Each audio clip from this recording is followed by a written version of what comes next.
आई है। पाकिस्तान में कम रहना है, कब्रिस्तान में ज़्यादा रहना है। और मौत के वक़्त अगर कलमा नसीब हो गया ला इलाहा इल्लल्लाह मुहम्मद रसूलुल्लाह, मौत की सख्ती हट जाएगी, रंग चमकने लगेगा, खुशी का मंजर देखेगा। वो 5 वक़्त की नमाज सारे जज, सारे वकील, सारे वज़ीर आज़म पढ़े ताकि मरने के बाद अजाब से बचें। ये मौत का डर तो लोगों को है नहीं है, मौत आएगी ना, डर हो या ना हो, मौत आएगी साहब, मौत की बेगम हो जाए आप। ये जो लोग करप्शन कर दें, भाई ये हराम जो खाते हैं, हरामी आदमी दोज़ख में जाएंगे और सही न रास्ते वाले ये दिन सिरातुल मुस्तकीम वाले वो जन्नत में जाएंगे। वो अल्लाह की तरफ से तय शुदा मामला है। 2 फरिश्ते लिख रहे हैं, ज़मीन भी रिकॉर्डिंग कर रही है। यौम ज़िन तुहद्दिसु अख़बारहा, कल ज़मीन भी खबरें बयान करेगी, ये 2 फरिश्ते भी बयान करें। हमारे हाथ पाँव में रिकॉर्ड हैं।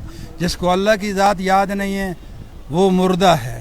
ये पुलिस वालों के, फौज वालों के हाथ में कुछ भी नहीं है, सब कुछ अल्लाह के हाथ में है। हम सारे के सारे कामयाब हो जाएं, इसके लिए नबी अलैहिस्सलाम वाली मुबारक मेहनत है। उसी